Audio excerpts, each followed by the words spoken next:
अस्सलाम वालेकुम, आदाब। PBN न्यूज़ में आपका इस्तकबाल है। मैं हूं सानिया। अब आइए नजर डालेंगे हेडलाइंस पर। वज़ीर आला KCR का रहा यादाद्री दौरा, अफराद खानदान समेत किए खुसूसी दर्शन। 1 किलो 16 तोले सोने का चढ़ाया नजराना।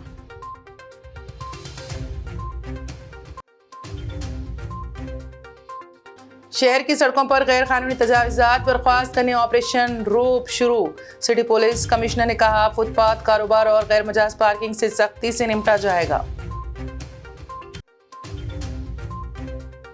बेगमपेट से निकलस रोड की तरफ जा रही MMTS ट्रेन भारी आवाज के साथ रुक गई। डर के मारे मुसाफिर गाड़ी से कूदकर दौड़ पड़े। टेक्निकी खराबी की वजह से पेश आया वाकया। और बैंक से लोन लेने वालों के लिए बुरी खबर, RBI ने शरह सूद में किया भारी इजाफे का ऐलान।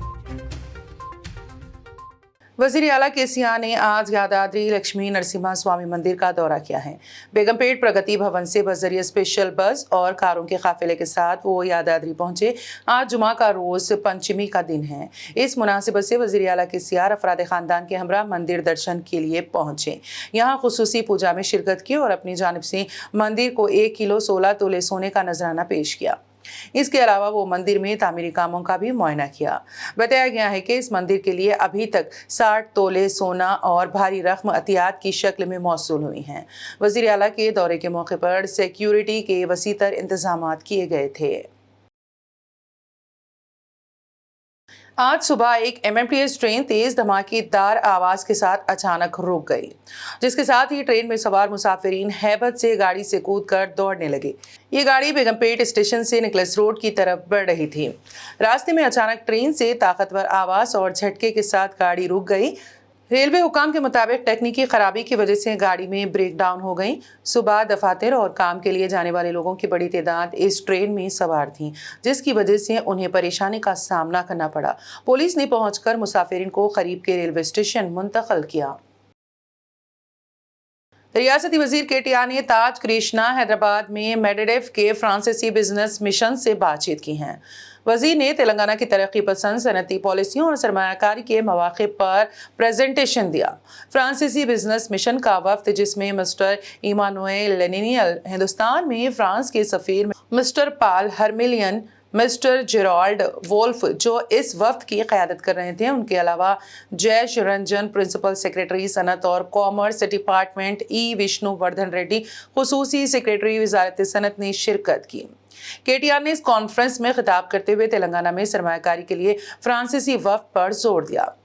सनतों के लिए फराहम की जा रही सहूलियात वगैरह को भी उन्होंने तफसीली तौर पर बयान किया। State of Telangana came into being. It has been formed as a new state about 8 years ago in June 2014, and our per capita has risen by more than 130%. Our GSDP, the gross state domestic product, has also increased by more than 125%. Our IT exports, in fact, have risen by more than 240%, and our installed power capacity has nearly doubled. Our irrigation area, the land that we irrigate under agriculture, has also more than doubled. So it's a phenomenal story where you have both industry, agriculture, where you have IT exports, where you also have environment, everything being taken care of in a very holistic, in a very totalitarian fashion. Hyderabad is an IT super hub in India and across the world as well. You'd see Microsoft, you'd see Meta, you'd see Qualcomm, you'd see Uber, Salesforce, all of these companies without an exception, and Apple. Most of you use iPhones, I presume. All of these companies have their second largest campus in the world in Hyderabad, outside of their headquarters in the world in Hyderabad. And Capgemini, as Paul just pointed out, also has a significant base. We are now the second largest base in India for Capgemini. And Hyderabad is also a powerhouse in life sciences. And what am I saying? 9 billion doses of vaccines are produced, human vaccines, are produced from Hyderabad every single year. This accounts to 1/3 of global vaccine production. So literally, the next time a kid in France is getting a vaccine shot, there's 1 in 3 chance that it could have been made in Hyderabad. So that's the kind of strength I'm talking about. We have Sanofi, of course, who manufactures vaccines also from Hyderabad. We have some world-class companies like Novartis, GSK, Syngene, Dr. Reddy's, and Biological E. CPI के साबिक assembly floor leader Chada Venkat Reddy की तसनीफ मेरी जदोजहद की गवाह assembly की रस्म इजराई assembly committee hall में मुनक्कद रही।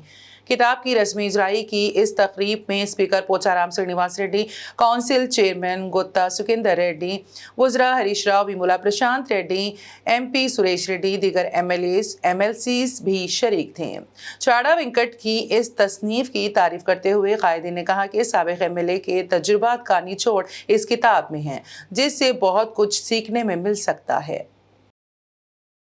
सिंगारेनी मजदूरों को कंपनी के मुनाफे से 30% बोनस देने वजीर आला के ऐलान पर कोल बेल्ट एरिया के अवामी नुमाइंदों की जानिब से एमएलए बालका सुमन ने वजीर आला का शुक्रिया अदा किया और कहा कि वजीर आला के सियाह ने सिंगारेनी कंपनी को मुनाफा बख्श बनाने या फिर मजदूरों की बहबूद के लिए बहुत से इक़दाम किए हैं। सुमन ने मरकजी हुकूमत को मशवरा दिया है कि वह अवामी इदारों को बेचने के बजाय वजीर आला के सियाह की तरह तरक्की देकर मुनाफा बख्श बनाने की फिक्र करें। इस मौके पर दीगर एमएलएस ने भी बात की। गौरव मुख्यमंत्री गारू श्री कल्वकुंट्ల చంద్రశేఖరరావు గారు సింగరేణి కార్మికులందరికీ కూడా లాభాల్లో వాటాను 30% ఇవ్వాలని చెప్పడం జరిగింది। 368 కోట్ల 11 లక్షల రూపాయలు సింగరేణి కార్మికులకు ఈ లాభాల్లో వాటాల భాగంగా రావడం జరుగుతూ ఉంది। ఈ సందర్భంగా నేను అదేవిధంగా మా కోల్బెల్ట్ ఏరియా ఎమ్మెల్యేలందరి తరఫున, మా ప్రజాప్రతినిధుల తరఫున, మా కార్మికుల పక్షాన గౌరవ ముఖ్యమంత్రి గారికి హృదయపూర్వకంగా కృతజ్ఞతలు తెలియజేస్తూ ఉన్నాం। మా సింగరేణి కార్మికులందరూ కూడా పాలాభిషేకాలు చేయడం, బాణసంచ కాల్చడం, స్వీట్లు పంచుకోవడం చాలా ఆనందోత్సాహాలతో నిన్న వాళ్ళు చాలా కార్యక్రమాలు చేస్తున్నారు। వాళ్ళ సంతోషాన్ని ఆ రకంగా ప్రకటించినారు।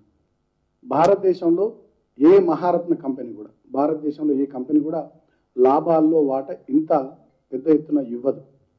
ఇన్ఫ్యాక్ట్ కోల్ ఇండియాలోనైతే అసలు లాభాల్లో వాటా అనేటటువంటిది లేదు। కేవలం వాళ్ళు దీపావళి బోనస్ అని ఇస్తారు।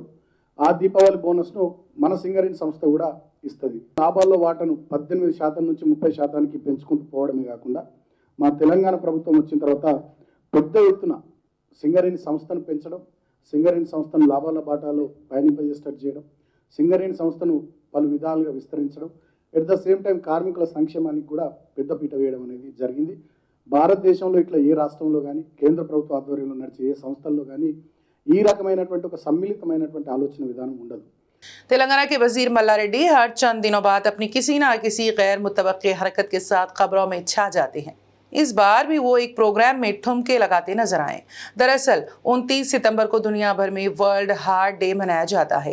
इसी मुनासिबत से कल एक साइकिलिंग प्रोग्राम वजीर मौसूफ के निजी अस्पताल के ज़ेर एहतमाम रहा।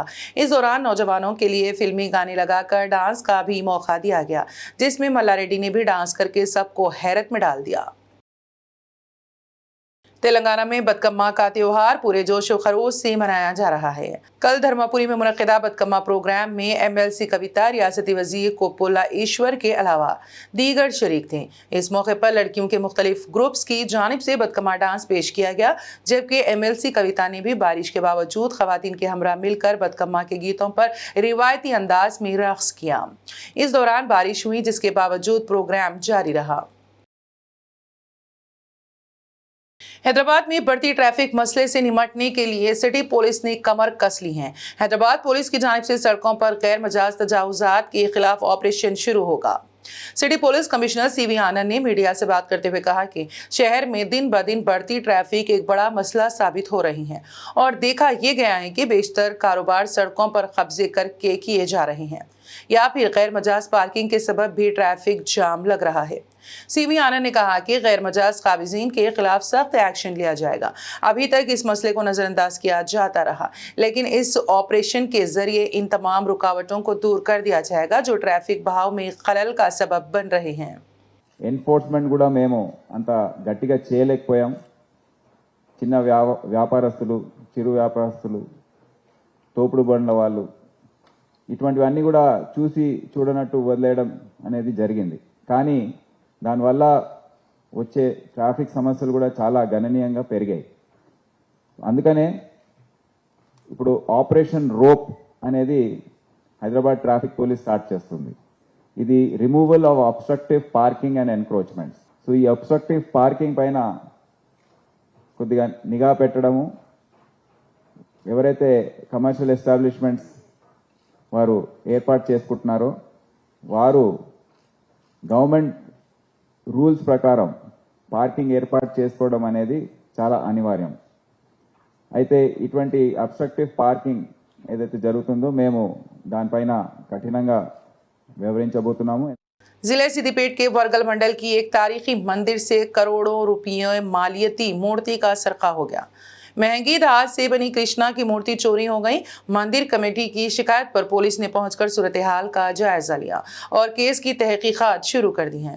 कहा यह गया है कि आलमी मार्केट में इस मूर्ति की कीमत करोड़ों रुपये हो सकती है। बैंकों से कर्जे लेने वालों के लिए मायूस कुन खबर है। आरबीआई गवर्नर शक्तिकांत दास ने मॉनेटरी पॉलिसी डिसीजन का आज ऐलान किया है। रेपो रेट में 50 बेसिस पॉइंट्स का इजाफा किया गया है। रवां साल चौथी मरतबा रेपो रेट बढ़ा दिया गया है, जिसके बाद ये शरह 4% से बढ़कर 5.9% हो गई।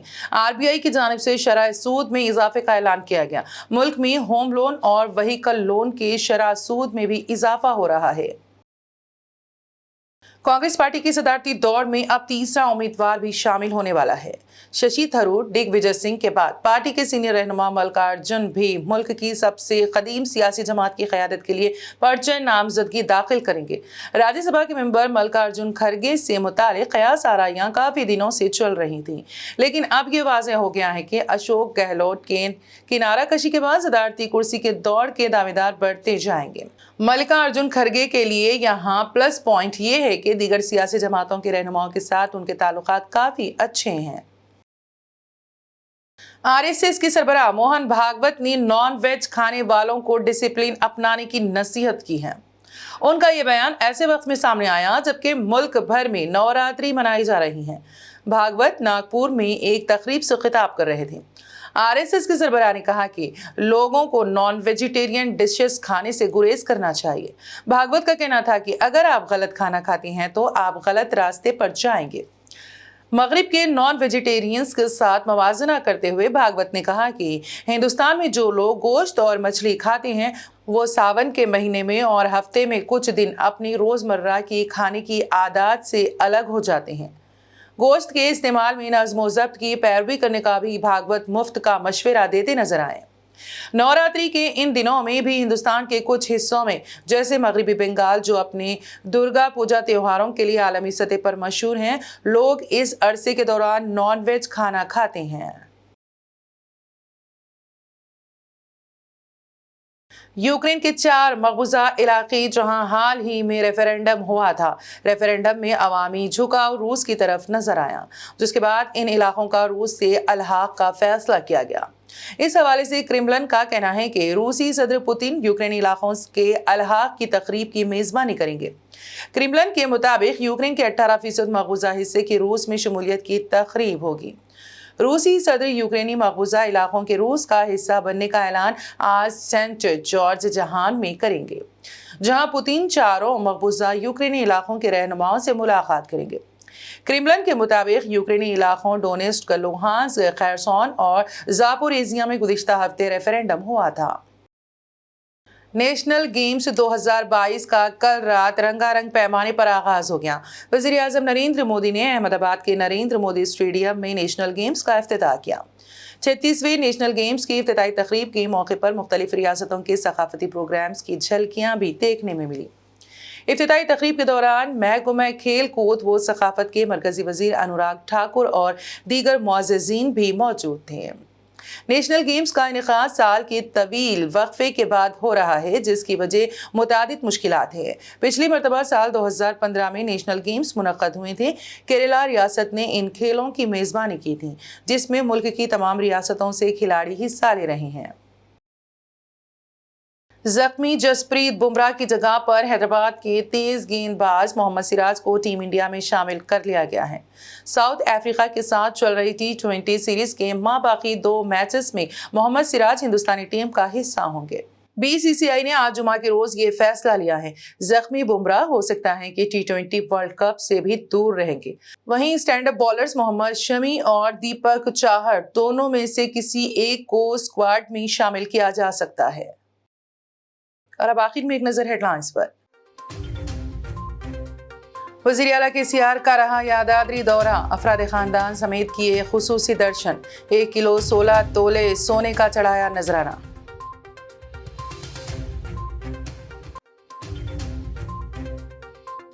शहर की सड़कों पर गैर कानूनी तजावुज़ात बर्खास्त करने ऑपरेशन रूप शुरू, सिटी पुलिस कमिश्नर ने कहा फुटपाथ कारोबार और गैर मजाज पार्किंग से सख्ती से निपटा जाएगा। बेगमपेट से निकलस रोड की तरफ जा रही MMTS ट्रेन भारी आवाज के साथ रुक गई, डर के मारे मुसाफिर गाड़ी से कूदकर दौड़ पड़े, टेक्निकी खराबी की वजह से पेश आया वाकया।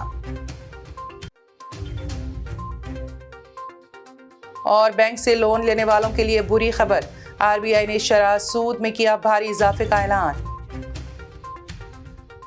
BBN न्यूज में फिलहाल इतना ही। ताज़ा तरीन अपडेट्स के लिए देखते रहिए BBN न्यूज। BBN चैनल के व्यूअर्स के लिए एक अहम इत्तला, अब BBN चैनल का टेलीकास्ट भारत भर में हो रहा है। हमारे व्यूअर्स भारत में कहीं भी टीवी पर अब BBN चैनल देख सकते हैं। स्क्रीन पर BBN चैनल की टेलीकास्ट डिटेल्स दस्तयाब हैं। इसके अलावा भारत भर में किसी भी एरिया में अगर आप BBN चैनल देखना चाहते हैं तो आप अपने केबल ऑपरेटर को इसके लिए कह सकते हैं। आपकी डिमांड पर वो ज़रूर BBN चैनल टेलीकास्ट करेंगे, क्योंकि BBN एक फ्री टू एयर चैनल है। इसके लिए आपको सिर्फ हमारे दिए गए नंबर पर केबल ऑपरेटर से कॉल या व्हाट्सएप पर मैसेज करवाना है। हम आपके केबल ऑपरेटर तक BBN चैनल पहुंचा देंगे, जिससे वो आपके एरिया में टेलीकास्ट कर सकते हैं। इसके लिए चैनल की हमारी पूरी टीम लगातार काम कर रही है ताकि आप तक BBN चैनल को पहुंचाया जाए। इसके अलावा BBN चैनल को भारत भर में रिपोर्टर्स की ज़रूरत है। अगर आप सहाफ़ी हैं और BBN चैनल से जुड़ना चाहते हैं तो आप भी दिए गए नंबर पर रब्त कर सकते हैं।